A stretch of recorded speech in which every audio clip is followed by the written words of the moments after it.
She came from the East. Stories about her had been told in yachting media and rumours passed in brokers' bars. The world expected extraordinary beauty. Her sisters that came before her promised so much. Starburst, Elada, and Dusa. But nobody could have imagined such elegant grace, such stunning proportions and jaw-dropping allure that she was to deliver. Like Helen of Troy, she sent shockwaves through the world of her time, tempting titans of industry and enticing kings of entrepreneurship. She is all that they can talk of and all that they can think about. Her name is Tatiana.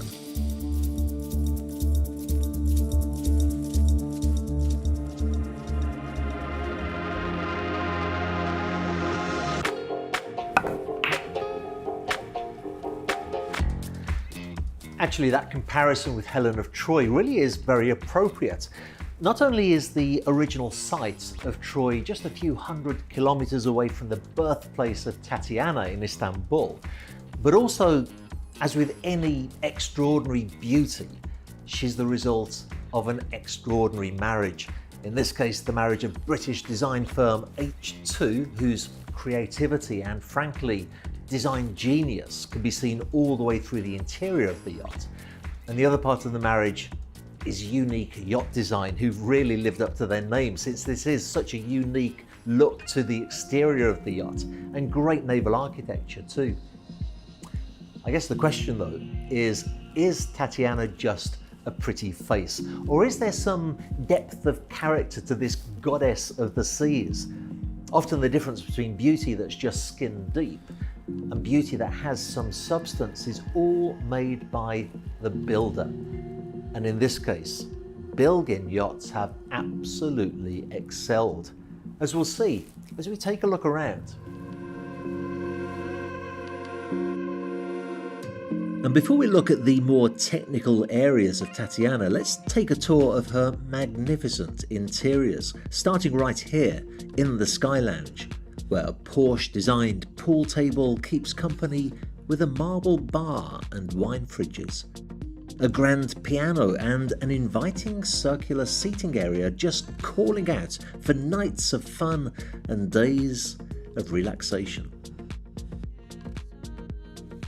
What I really want to point out to you here though, because it's a theme throughout the H2 interior design, is the courageous use of so many materials. High gloss Macassar wood embedded in clean white marble, trimmed with stainless steel and complemented by soft fabrics and hammered steel that was done by hand at the shipyard, by the way. It all comes together to create such a delightful ambience. Forward of the Sky Lounge is a pantry to port and the yacht's lobby to starboard. On this deck we find an elevator, a dayhead and an office. Further forward still we find some of the crew accommodation and the bridge, but we'll look at the crew quarters in detail a little later. So first let's head up the stairs, past this magnificent crystal caviar chandelier, to the owner's deck.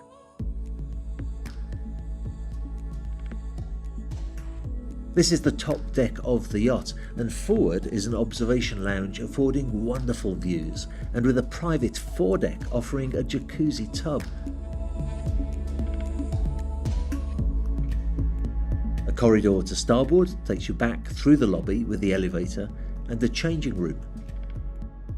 And to port there is another passageway with more wardrobe space and a small bathroom.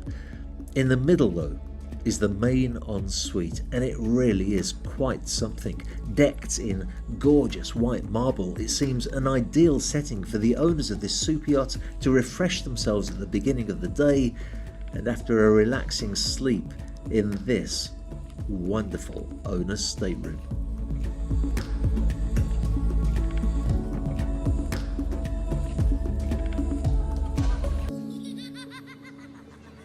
The stateroom has a private terrace, which we'll look at a little bit later, but for now, let's see where your guests will be staying on board this yacht. And to do that, we need to return to the lobby, down the white onyx stairwell, appreciating that wonderful crystal caviar chandelier on the way, down another flight of steps, and to the lower deck lobby. Of course, we could have taken the elevator, but then you would have missed out on that beautiful decor. Forward of the lower deck guest area are 2 guest staterooms. To port, a spacious double with a large tub in the ensuite. And to starboard, another sizable double, this time with a shower. Again, just look at the variety of materials that are blending together here.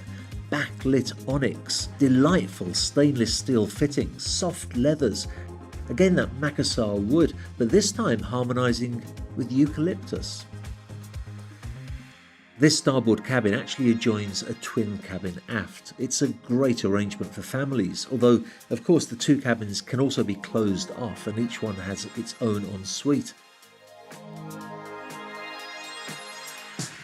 While we're on this deck though, let's take a look at the great use of space aft, where to port there is a sizable gymnasium equipped with top-end techno-gym equipment. And to port, we find a luxurious movie room with soundproofing for the very best acoustic experience.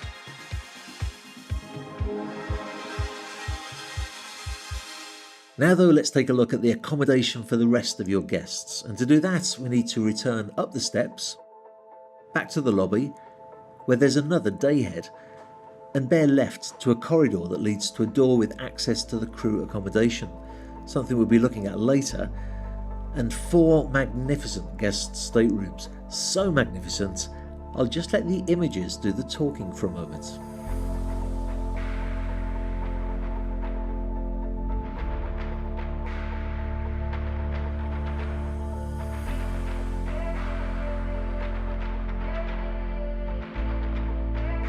I really have left the best until last though, as we move aft to the main deck salon. It is astonishing. And here we get the best of H2 design and also of Bilgin's relentless desire to show just what they can do when put to the test by an owner that wanted something absolutely extraordinary. I should point out that most of the cabinetry that you can see here is made in-house by Bilgin.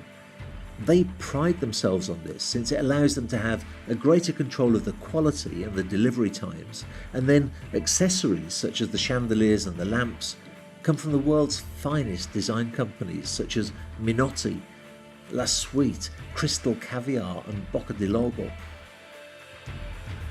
And if you think that this was the best, when I said I'm saving the best until last, you haven't seen anything yet.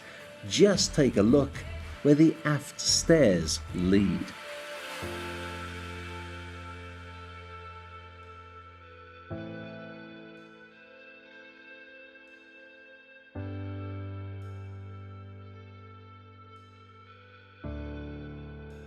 If I've gone quiet for a moment, it's because I am lost for words that adequately describe this beach club, and I simply don't want to cheapen it with chatter. This, surely, is what a super yacht should be like.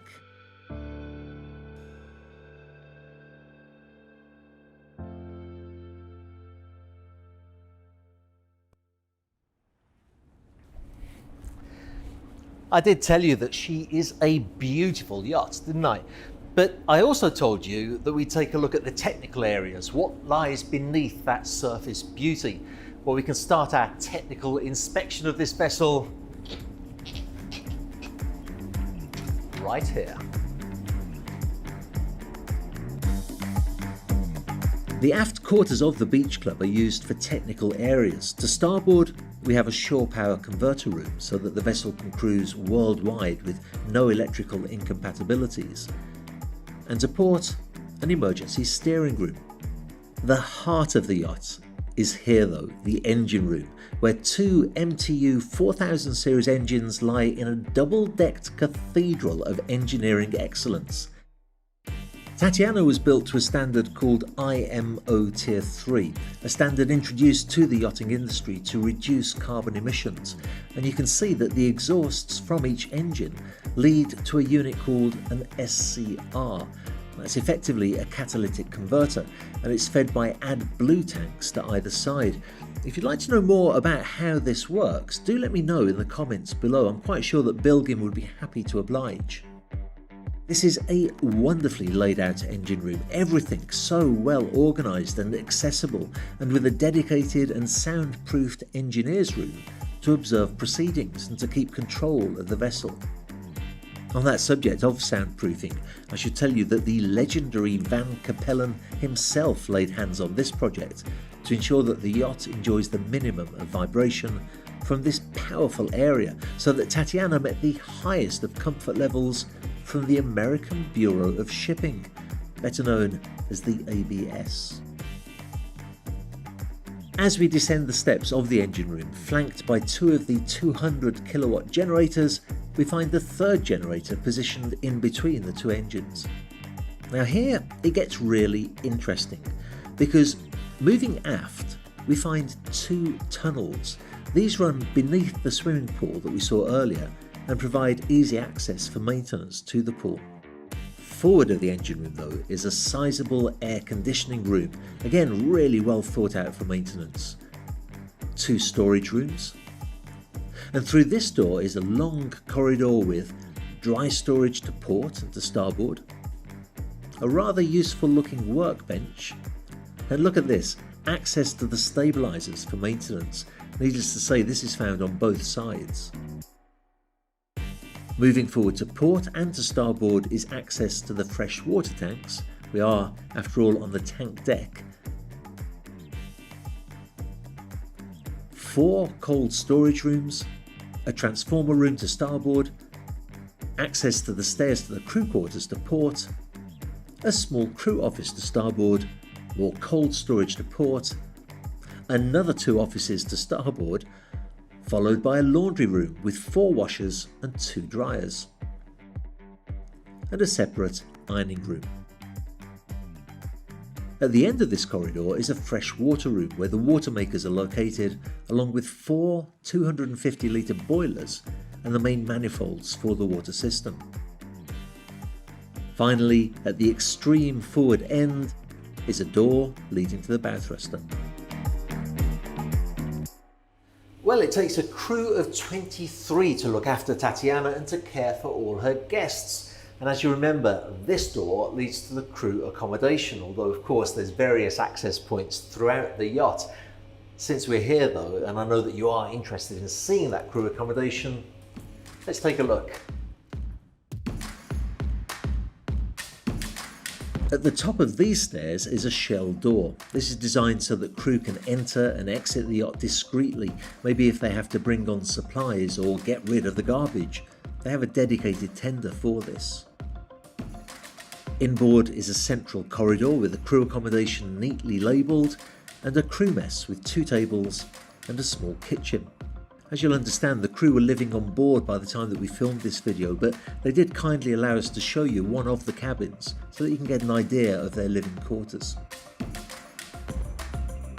Returning up the stairs, we find direct access to a wonderful galley. This really is the kind that you would find in a top-end restaurant. When you combine this with the food storage that you've already seen, both guests and crew could comfortably stay on board for many weeks without returning to shore. The galley leads to a butler's pantry and of course direct access to the main salon for service. Let's go back to the stairwell though, where more steps lead up another corridor with the officers' quarters. You may remember that this can also be accessed from the upper deck lobby. Here we also find access to the bridge. 6 24-inch screens are located here, allowing the captain to keep a watchful eye on the radars, the GPS, the engine parameters, and of course all of the vessel's communication equipment. From here the captain can of course also easily reach the 2 wing stations for safe manoeuvre of the yacht in port. And since we are on the deck, let's take a look at the deck spaces. The decks of Tatiana are yet another winning attribute of this seductive yacht. I've been on quite a few yachts that sometimes don't seem to know quite what to do with the deck space, but here, every deck has a very specific reason for existing. The owner's terrace has been positioned to offer complete privacy. This really is his or her space to relax. The upper deck. Now this is all about dining. A table big enough for all of your guests in a wonderful setting, flanked by 2 bars and, should you wish it, a marble-topped television unit. Not to mention these stainless steel features that are all made by Bilgin themselves. This is something that Bilgin are rightly extremely proud of. The stainless steel, the teak decks with that distinctive herringbone pattern, even the deck hardware, all made in-house by this remarkable shipyard. And once again, I have left the best until last as we descend to the main aft deck that's all about pleasure. I mean, just look at it. This yacht has 2 swimming pools, one on top of the other, and skylights in the bottom of one to produce an extraordinary lighting effect in the other. Sun pads and seating, a beautiful bar, and easy access to jump into the ocean. A simply delightful environment in which to spend time with your family and make precious memories. And I don't care how big your neighbour's yacht is, you have nothing to envy from any other yacht when you can offer your friends and family this kind of luxury and privacy.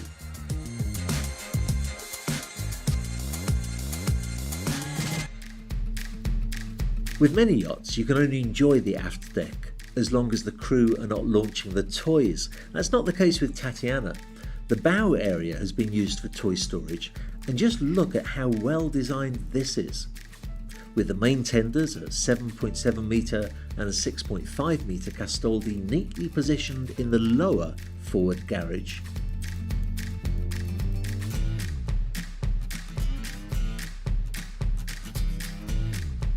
And space for 4 jet skis in the upper forward garage. These can easily be launched and retrieved without the guests in the aft swimming pool ever even noticing.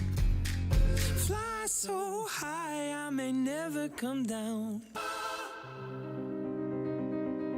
Underway, Bilgin's Tatiana is a dream. I can personally testify to the lack of vibration and remarkably low sound levels on board. But consider as well that this 80-metre long yacht with a beam of 12.25 metres can reach speeds of up to 19 knots, and at half-load displacement and 1 generator running can reach a range of 5,000 nautical miles at cruising speed. Her fuel tank can hold 155,000 litres of fuel. Her freshwater tank, 45,000 litres of fresh water. Make no mistake, this is one beautiful lady. But she's built to explore the world's oceans in the greatest of comfort.